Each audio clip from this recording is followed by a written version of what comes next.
Kaixo, ni Yasmin naiz. Duela urtebete baino gehiago, bidaia bat hasi nintzen nire etxetik Marseillan eta Euskal Herrira iritsi nintzen. Bai, bat-bateko maitemindua, hemengo paisaiarekin, gastronomiarekin, jendearekin eta batez ere hizkuntzarekin. Baina oraindik asko falta zait ezagutzeko. Beraz, gaur Iruña utziko dugu eta aire hartzera joanen gara Nafarroako 11 tokitara.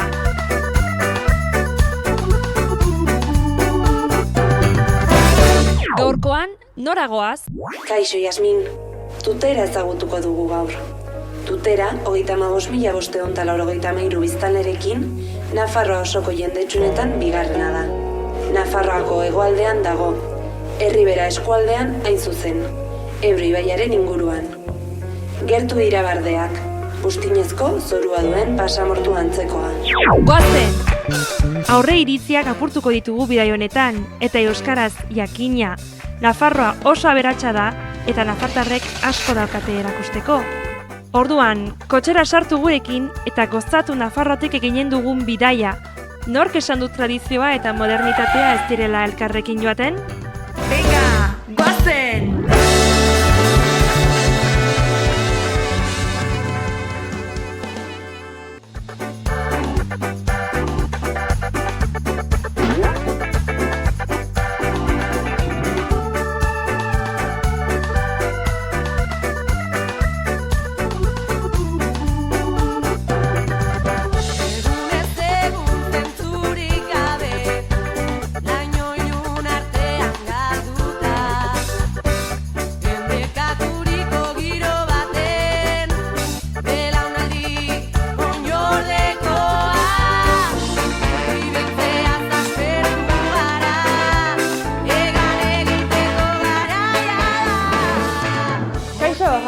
Kaixo, non? Zer moduz? Oso ondo.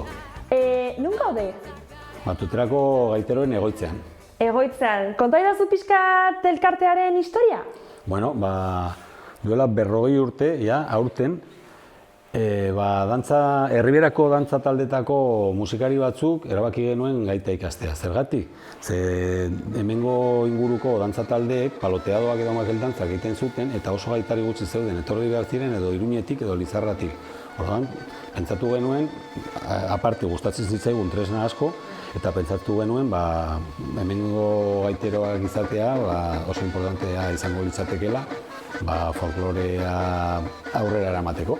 Eta bildu ginen, Tutera eta ondoko bi herritako lagun batzuk, eta Iruñeko gaiteroen eskutik montatu zen hemen eskola bat, urte bat egon ginen beraiekin ikasten, eta gero gure kabuz jarraitu genuen, eta hortik sortu zen talde hau, eta hortik aurrera gu hasi ginen irakasten beste inguruko herrietan, eta gaur egun esan dezakegu iaia herri guztietan daudela Erriberan gaitari taldeak edo behintzat ikasleak. Arrakasta. Arrakasta izan da gaita Erriberan. Bai, beti izan da arrakastatsua. Lizarratik ez dakigu noiztik etortzen ziren gaitariak, baina orain hemengoa dira daudenak eta asko erabiltzen da gaitaren musika. Eta zuri zehazki, nondik etorri zitzaizun, ez dakit, trebetasuna edo jakin-mina? Egia esan, txikitatik, jarraitzailea morratuan nintzen gaiterokin, beti, txikitatik ikusten nituen eta urduri jartzen nintzen. Eta pentsatzen nuen ni, horrelako bat gustatuko litzaidake handia naizenean izatea, eta lortu nuen. Gaiteroak nondik datozte? Guztiak dira Tuterakoak edo Erribera osokoak edo? Talde honetan guztiak dira Tuterakoak, ez da egia, ez da oso egia. Bi bada Kabaniaskoa eta beste bat Zintronikokoa, baina talde honetakoak dira. Gero beste herritan beste talde batzuk daude ere. Zaila da gaita jotzea edo?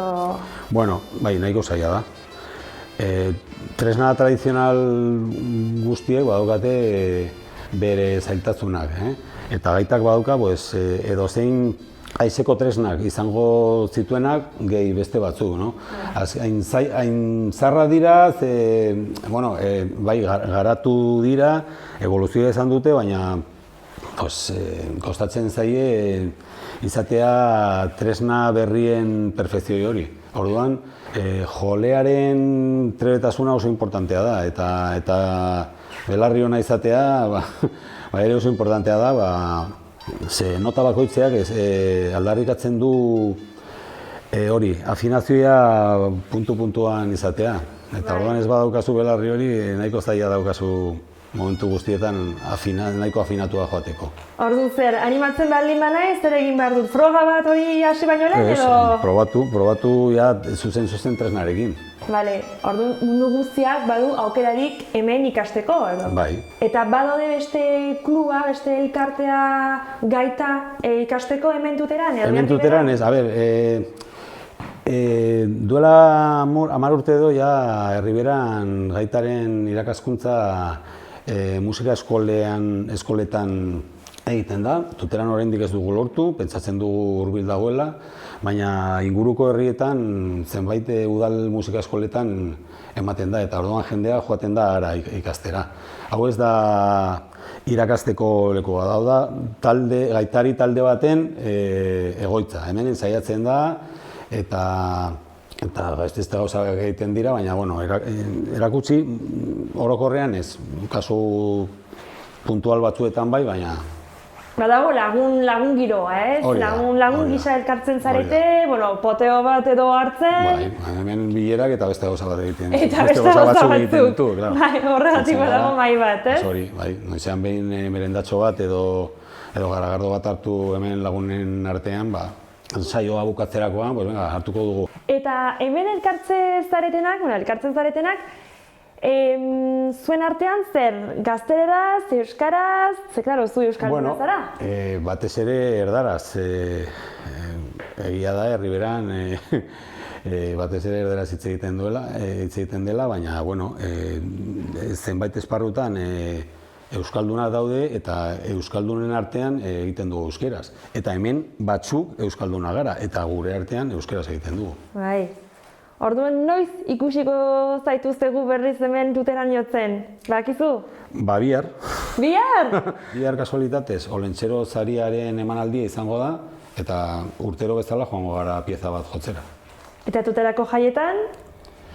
Pues aurten ez dira egon, hurrengoan ez dakigu, hori ez dago gure esku eta ikusiko dugu zer gertatzen den, gustatuko litzaiguke, noski. Bai, eskerrik asko, Jabitxu.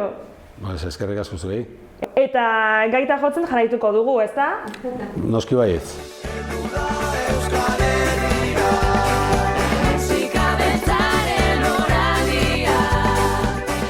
Ze artista Jabitxu. Neri ere esartu zait gogoa tuterako jaiak ezagutzeko. Eta beste bati ere asko gustatzen zaizkio.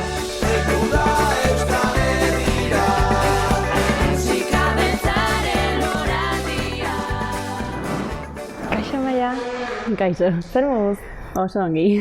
Begira, txoritxo batek esan zidan, zu dantzaria zarela, antzerkia egiten duzula, erizaina zarela, zenbat gauza, azaldu, favorez. Bai, justo dantza eta antzerkia batzen dituen talde batean sartuta nago, dela tuterako aldezarreko paloteagoa, eta horretan ibiltzen naiz tuteran nagoenean. Bai. Dantza eta musika eta antzerkia? Bai, pixka bat guztia batzen du. Izaten da, Herriberan bastante tipikoa paloteagoa izatea. Herri bakoitzak badu bere paloteagoa bezala. Eta horretan egiten da, badaude pertsonai nagusiak, eta egiten da antzerki moduko zerbait, eta gero sartzen dira dantzak musikarekin, gaiteroekin edo dena delakoa. Bai. Orduan badago antzerki tradizionala eta gero jartzen da ere folklore zati bat edo folklorea da ez dakit ongi azaltzen duen. Hori da, justo horrela izaten da, pertsonaiak egiten dute estruktura tipiko bat, paloteagoko estruktura, eta gero dantzariak sartzen gara folklorea sartuz antzerkian. Nik ezagutu nituen, iparraldeko ez dakit pastorala ez, edo olako antzerki impresionanteak. Tuterako antzerkia horren antza du, baina horrelako zerbait da. Claro, eta zuek taldearen barruan ze harremana duzuen euskararekin? Bueno, kasi dantzari guztiak bagara ikastolako ikasleak izan gara. Bai, orduan, hori izan dugu betidanik txikitatik euskararekin harremana. Eta, nondik dator olako proiektua? Ze ikastolan erabaki zenuten, sortuko dugu talde antzerki bat edo? Ez, lehenagotik tuteran badagoia bazegoen talde bat, horrelako talde bat, eta aspaldi bazegoen ere Aldezarreko paloteaua sortuta ja tuteran. Baina egitari utzi zioten eta, orain duela 2 urte, ideia bota zen eta hartu genuen bai. Bai, horrela. Zenbat urte dituzue, gutxi gora bera taldean? Gara adin askotakoak. Ni naiz txikiena, 23 urte ditu dela, bai. Eta 23tik 33ra edo egoten dira. Osa, bastante adin tarte handia da. Orduan, adin ezberdinak, iturri inspirazio ezberdinak ere bai. Suposatzen dut, ez dakitzu, gazteena zarenez, ez beste ideiak dituzun buruan edo? Bai, baina amankomunan dugu dantza eta azkenean horrekin aurrera atera gara. Begira, adibidez, olako klasikoak edo zuk maite dituzu edo nahiago dituzu ez dakit proiektu berriak, ideia berriak, gazteenak? Bai, hori, proiektu berriak eta exotikoenak edo horrelako zerbait, bai. Exotikoenak, azaldu, Klasikoekin eta ez dut harreman handirik eta orain dantza munduan gauza berriak sortzen ari direla eta hori interesatzen zait gehiago. Bai. Eta zer da, ez dakit, gehiago edo gehien gustatzen zaizuna? Dantza, antzerkia, proiektu honetan? Purtzen duela pixka bat... Aurre iritziak edo? Bai, palote hau tipikoenak izaten dira erlijioaren kontua saltzen dute pixka bat eta gurean horrekin apurtu dugu hasieratik eta guk egin ditugu dantzak ere eta hori niretzako ikaragarria izan da guk sortzea horrelako dantza berriak eta hori da igual gehien gustatu zaidana. Dantzak guk egitea, gure artean adostea, ze pauso sartu eta musikarekin jolastea eta hori da gehiena. Eta dantza betidanik, txikitatik? Txikitatik ikastolan bai dantzatzen nuela, baina gero bai helduago izan naizenean sartu nintzen beste dantza talde batean eta orain arte. Eta dantza eta antzerkia badira moduak pixkat, ez dakit, energia, barruan dugun energia ez? Ez dakit... Kanporatzeko. Kanporatzeko. Bai. Zer eskaintzen du antzerkiak orokorrean? Eskaintzen ditu gauza asko, baina niri deskonektatzeko modua da. Lanetik deskonektatzeko eta jende berriarekin elkartzeko, astean zehar egoten ez naizen jendearekin elkartzeko berriz, eta hori estresa alde batera usteko. Eta zuek taldean nola antolatzen duzue? Idazten duzue gidoia, dena, hasieratik, nola da prozesua? Palote hauan badago talde txiki bat bezala egiten dituela gidoiak eta testuak eta gero guk dantzariak egiten ditugu gure testuak. Emanaldian, egoten da justo parte batean, guk sartzen garela ere hitz egiten eta bertsotan eta testu horiek guk egiten ditugu normalean. Elkarrekiko lana, hasiera. Hori da, elkartzen gara arratsaldeetan eta hor botatzen ditugu ideiak. Polita da, ikustean nola loratzen duen, proiektua. Hasieratik, elkartzen garen egunetik bukaeraraino ez du zer ikusia egia ateratzen ez. Hasieran da ideien zaparra da eta gero ja badoa forma hartzen, poliki eta oso ongi. Asko divertitzen gara hori egiten, divertigarria da. Eta egin zenuten inoiz, kale antzerkia edo? Eske egiten da kalean, egiten da egun zehatz batean, dela justo Aldezarreko egunean, eta hor egiten da estenatoki baten gainean emanaldia. Eta noiz tuterako festetan? Ez, izaten da ekainaren amaieran, da justo hori, Aldezarreko eguna dela beti asteburu berdinean, da ekaineko azken asteburua. Beti. Eta kriston festa, ez? Guretzako, gero egiten dugu afaria eta egiten da, giro polita sortzen da egia. Orduan zer giro dagoen taldean? Oso giro polita. Zer gara lehenagotik lagunak eta ezagunak, beraz, sortzen da hori, giro polita, zer dantzatzen edo testuak egiten ere oso ongi pasatzen dugu, eta hori, giroa polita da. Eskerrik asko, baina. Zuei.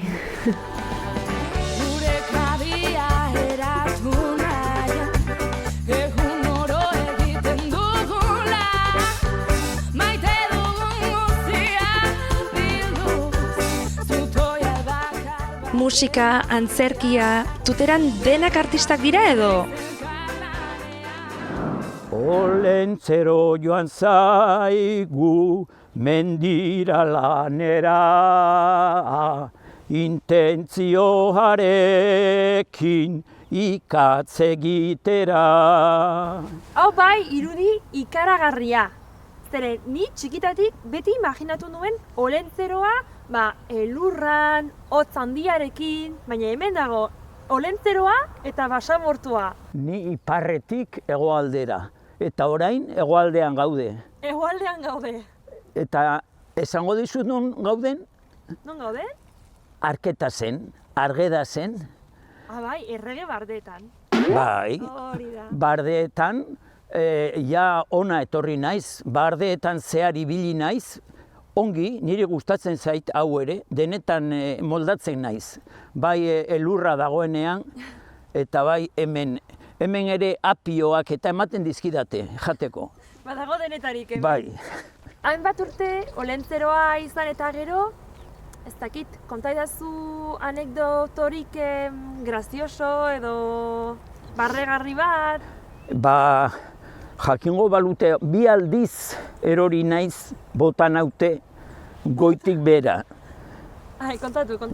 Behin gozoki poltsa handi bat, 20 kilokoa edo, erori zen lurrera, eta eramaileak ikusita esan zuen horrengana, baina zorionez konturatu zen ni gainean nengoela eta igo zen berriz. Baina... Hori gertatu zitzaizun behin baino gehiagotan? Hori gero berriz, azkena txarragoa izan zen, ze erori nintzen beheraino, eta baina zorionez ez da ezer gertatu. Nik uste gorputzak bera badaki nola erori eta erropa asko nuen eta horrek kolpea gelditu eta bestela politia da umeak gero, olentzeroaren egunatik aparte, alkar ezagutzen dugu, agurtu eta politia da, bai. Eta nagusiak egiten direnean. Gogoratzen naiz, beira, nik ere behar ditut aspirinak edo auskalo, farmazia batera sartu nintzen. Lehengo urteetan ez zegoen farmaziarik, guk belarrak eta hartzen genituen, ez da? Baina sartu nintzen farmaziara, eta ez ume bat, emakume adinekoa, pozik, hau poza, erderaz esan zidan berak, baina hau poza, ja egun osorako pozik egongo naiz. Horrek esan nahi du,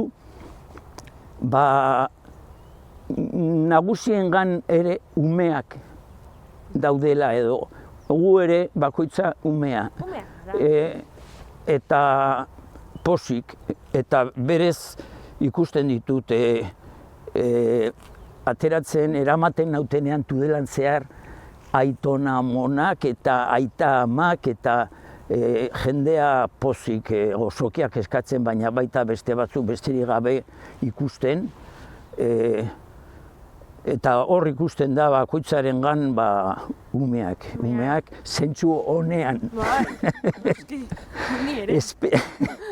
Bai, ze badago beste zentsu bat, ez da, umea erresponsabilitate gabe, kapritxoso edo... Ardurari gabe, baina umeak ere badute beraien ez dakit ilusioa, ez? Umea gara guztiak. Nik uste barruan badugula bakoitzak umea. Gabonetan, Tuteran badago giroa. Kaleetan, kaleak betetak dira, badago giroa, normalean, ez? Eta ospatzen dira Gabonak.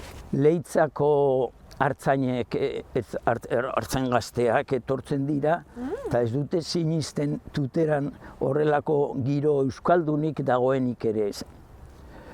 Orduan aldatzen ari da, ez dakit beste herrietan, Koreian bezperan, zintronigon egun berean egiten da, Buñuelen 2 edo 3 egun lehenago, ibili behar gara horrela, indarrak neurtzen, laguntzen herriko beste herrietako jendeari.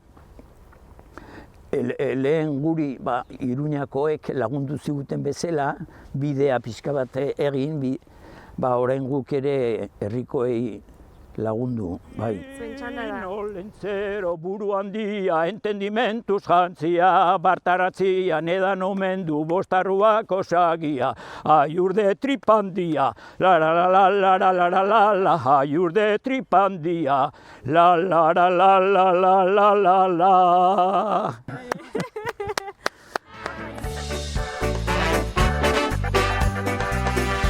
Argi dut Olentzero oso ongi moldatzen dela umeekin. Baina badakizuen nork ere maite ditu umeak? Bai, irakasleak. Goazen ezagutzera. Kaixo, saioa. Kaixo. Bueno, argia ikastolan gaude, bai? Bai. Argia itzenak badu, importantzia, garantzia. Azalduzu pixkat favorez? Bueno, argia hitzak esan nahi asko ditu, ezta? Izan daiteke ez, azkarra bila, baina gure kasuan argia ez, eguzkiak ematen diguna eta hori da herriberan dugun bertute bat, ezta? Hemen eguzkiak egunerokotasunan ematen digun argia, ezta? Eta guk ere, ez, gure ikastolak ere argia ematen du herribera osoan, aspalditik gu bai gara euskaraz irakasten zentro bakarra, ezta? Hori horregatik gure argia. Argia da, baina izan alzen kolore asko ditu eskolak ere, Bai, eta nabaritzen da. Argia eskola non eta noiz, batez ere, noiz sortu zen? Bueno, argia ikastola 1984 urtean, bai, sortu zen. 5 ikasle zeuden orduan, eta beraien gurasoen ekimen bat izan zen. Euskaraz ikastea nahi zuten, beraien seme-alabak euskaraz ikastea, eta beraien artean irakasle bat lortu, eta hor hasi zen peña batean, bai? Eta 5etik gero 10 beste etxetxo batzera aldatu ziren, gero igo eta igo 40 piko, joan ginen behitegi batera, bai, lehen behitegi bat zena, eta han ja 100 iristen ari ginela esan genuen, ama, hemen ez gara sartzen, behar dugu eraikin handi bat, eta hau da gure oraingo eraikina, 86. urtean estrainatu genuena. Eta argia ikastolarekin lotuta dagoen, ekimen garrantzitsu bada Errigora. Errigorak lagundu zaituzte asko, ez? Bai, asko gutxi da esatea. Errigora jaio zenetik, etorri zitzaigun laguntza ikaragarri bat. Ekonomikoa, ez dugu ez esango, ekonomikoa bada eta beharra dugu. Badugun egoera, urte askotako egoera, gobernuak eta gure testuinguruak ez digu bat ere lagundu, orduan beharra badago, baina ez bakarrik hori, baizik eta gizarteak eman digun laguntza babesa ikustea, Errigorak antolatzen zituen auzolanetan Euskal Herriko punta ezberdinetatik hona etorri auzolanera beraiek ekimenan han jarraitu ere, han egiten dituzte kriston ekimenak, Gipuzkoan, Bizkaian, herrialde guztietan, eta hori sentitzea,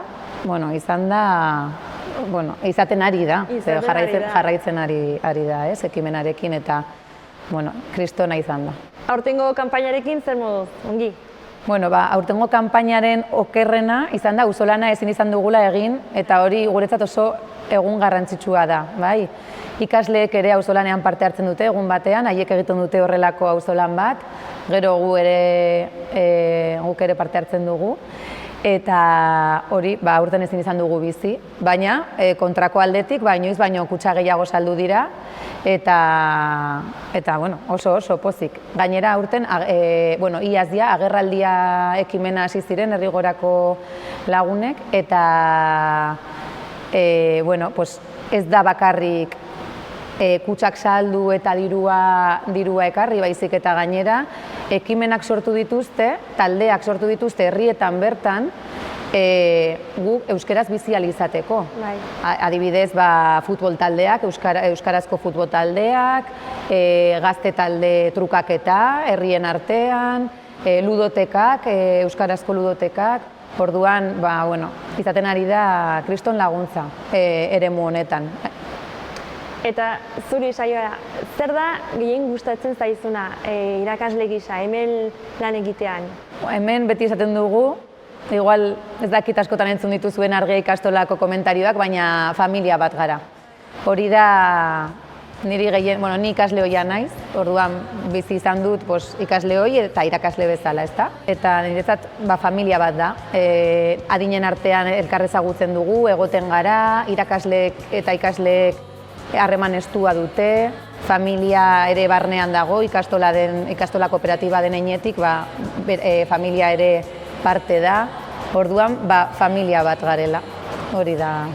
Eta zuk garaipen honetan ikasletik irakaslera nabaritzen duzu diferentzia aldea edo ez dakit, zerbait berria? Garaiak aldatzen doaz, ez? Igual, ez dakit. Ni txikia edo gazteagoa nintzenean, beste garai batean bizi ginen, igual teknologia gutxiago, ez? Adibidez, sare sozialak eta guzti hori, ez? Orain hain modan edo hain, ez? Dagoena. Baina esentzia, nik uste dut hemengo esentzia mantendu dela, bai? Eta da hori, gertutasuna, euskara laguntzen ez duen testuinguru batean. Nik esango nuke ikastola alai bat garela, ez? Nabaritzen dela alaia garela, eta nik uste dut esentzia betidanik jarraitu dela. Begira, nik eskatuko dizut aholku bat, zeren oraindik euskara ikasteko, ikas prozesuan nabilela, ez dakit zer aholku emango zenidake? Ez nuke esango ikasten ari zarenik, uste nuen ikasita zeundela, ja. Oso ongi egiten zu eta zorionak. Praktikatu. Eta hori, euskaldunekin esperientziak bizi, euskaraz musika entzun, euskaraz, kultura euskaraz bizi, hori da. Euskaraz bizitzea, ez bakarrik ikastea, baizik eta praktikara eramatea. Azken finean da zuek egiten duzuena hemen, ez? Hori da nahi duguna. Aholku oso ona, eskerrik asko saioa. Zergatik.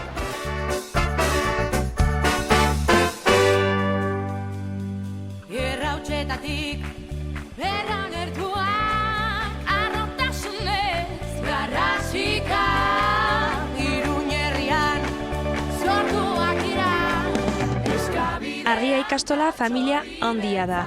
Eta horrela sentitzen dira ere bai Aimar eta Eneko ikasle ohiak. Ze saltza duten bi mutiko hauek. Ni giroaren bian eta esan didate zurekin hitz egiteko. Favorez, aurkeztu, nortzuk zarete? Gu utzi taldea gara, tuterako talde bat, musika talde bat. Eta hemen gaude Eneko eta biok, ni Aimar naiz. Eta taldean 3 gara, baina 3garrena ez dago orain hemen. Nola sortu zen taldea? Zein zen lehenengo hasierako ideia, asmoa? Gu hasieran hasi ginen bere etxean geratzen eta Aserrek 3garren parteideak gitarra jotzen zuen eta guk hasi ginen kantatzen eta horrela. Eta oso ondo pasa genuenez, erabaki genuen gehiagotan gelditzea abesteko eta musika egiteko. Eta orduan hasi ginen taldea sortzeko ideiarekin. Gero hasi ginen izena pentsatzen eta erabaki genuen eutsi deitzea taldea. Euskarak herriberan daukan presentzia ikusita, guk modu batean edo bestean oraindik irmo mantentzen gaudela eta zera batean bakarrik Aserrek bazekien gitarra jotzen eta gero gutxinaka hasi ginen gu biok instrumentuak hartzen, Eneko basuarekin hasi zen eta ni bateriarekin. Orduan, eutsi izena izan zen modu batez aldarrikatzeko, esateko, herriberan eta tuteran euskaraz egiten dela, ez? Bai. Herribera badago giroa euskaraz? Giroa dago eta nik uste dut gure artean mantentzen dugula giro bat. Agian ez da momentu guztietan euskaraz izaten, baina nik uste dut badagoela giroa. Igual euskararen presentzia ez da handia, baina benetan sentimendua eta jarrera handiagoa dela eta gaineran herriberan guztiok oso bilduta gaude eta familia handi bat bezala gara. Eta azkenean, azkenengo urteotan, adibidez Herrigorak egin duen lanarekin eta horrelakoekin eta gero beste gazte mugimenduekin, adibidez Tuteran Jai, ba, somatzen ari da geroz eta gehiago hitz egiten dela euskaraz eta bazakit AEK-ko laguntzekin eta horrela jende gehiago ikasten duela. Badaude ez motivazioa edo asmoa proiektuak egiteko euskaraz? Bai, azken urteetan jarrera handiagoa dago Tuteran euskararen presentzia handitzeko eta hori ahalegin handia egiten ari gara guztiok saiatzeko presentzia handitzea eta hori. Bai, eta bueno, festa giroa badago hemen edo... Orain edo normalean? Normalean. Bai, normalean, noski. Zaten ditugu gure txokoak, herriko taberna, beste txoko batzuk, eta batez ere somatzen da Tuterako festetan. Eta Tuterako festetan, Tuteran Jaiek duela 3 urte edo duela horrelako zerbait, hasi ziren txosnak prestatzen, batez ere hori euskararen presentzia handitzeko eta aldarrikatzeko Tuteran ere badegoela gazteria feminista autogestionatua eta euskararen aldekoa. Eta, klaro, zuek Tuterakoak zarete, orduan badago pikerik edo beste herriberako herriekin edo? Ez dago pikerik. Bai, izaten dugu gehien bat laguntasuna eta elkartasuna beste taldekin eta horrela, ez dakit. Badaude beste talde bat, neska talde bat, deitzen dela Putreak eta horrela, eta beraiekin bete gaude laguntzen eta horrela. Eta adibidez, gure atzierak lagundu ziguten beste talde bat, deitzen dela Pimiento Radikal, eta ez genukagun instrumenturik eta bereak usten zizko. Baliabideak eta horrela asko eskertu genituen. Adibidez, berak bateria bat erosi baina horretik, beraiek usten ziguten bere lokala eta asko eskertu genuen. Elkartasuna badago, ez? Bai. Eta alboko herrietatik eta horrela, ere asko sumatzen da, guztiok azkenean euskarazko jarrera bat daukagunok oso bilduta sentitzen garela. Eta adibidez, Iruñeko jaietara joaten garenean, beti gaude herriberako guztiok kaskantekoak, murtxantekoak, fustinanak, abanillas, guztiok batera. Orduan euskara da ere baliabide bat, tresna bat, jendea ezagutzeko, harremanak egiteko? Bai. Zuek horrela ikusten duzue? Bai, eta hemen batez ere familia bat garenez. Azkenean ez gara hainbeste, bizitzen gara Tuteran 54.000 pertsona. Azkenean sumatzen da familia batean biltzen garela. Bai, eta zuek nola ikusten duzu hurrengo urteak, ez dakit? Euskararekiko? Euskararekiko, musikarekin ere bai? Gure taldearekin izango ditu gorabeherak, ze orain joango gara beste toki batera ikastera. Ja. Eta hori gustu ikusiko dela afektatuta. Zuek euskara ikasi zenuten ikastolan, ez? Bai. Gu txikitatik ezagutu ginen, eta 16 urtez egon gara bertan ikasten. Azkenengo urtean egon ginen 11 klasean eta hori ezagutzen ginen ia nahi arreba bezala. Eta hori, gero bukatu genuen ikastolan, eta ez zegoen ez hemen batxilergoa egiteko aukera euskaraz, egin izan behar genuen gazteleraz. Bueno, nik jakin min handia dut eta beti jakin nahi dut denetarik. Orduan, baldin baduzue anekdotarik bat kontatzeko, gauza bitxi bat, ez dakit? Adibidez, duela urte terdi gutxi gora bera, Herrigorak antolatu zuen kontzertu bat Afaian eta bertara joateko aukera eman ziguten. Eta bertan kontzertu ikaragarria izan genuen. Naiz eta hasieran jendeak geldirik egon ambiente gutxi zegoelako, denborarekin pila bat jende etorri zen eszenatokira eta oso ambiente hona izan genuen bai. Oso gustura. Eta ez dakit, baldin baduzue mezu bat zabaltzeko Tuterako jendeari, euskara ikasteko, zer esango zenukete? Gazteria ezin garela geldirik geratu eta era batean edo bestean, naiz eta egoera hau berezia izan, saiatu behar gara jarrera bat izaten eta euskararen alde ahaleginak egiten. Hori da, etorkizuna bada? Bai, noski. Eskerrik asko. Ez horregaitik. Zenbat aldiz ospatuko nuke behar dudanean zu hor zaudela. Zenbat aldiz ulertuko nuke zure begiradetan aholku bat. Gaurko bidaiaren ondoren, gauza batzuk ikasi dituz. Barazkiak ekoizteko oso lurralde emankorra da, bai, baina herribera askoz gehiago da. Eta zaila izan arren, euskaldunek imaginazio asko daukate hizkuntza bizirik mantentzeko. Azken finean, argi dudana da familia handi bat dela, eta beti izanen ditudala lagun. Zure arima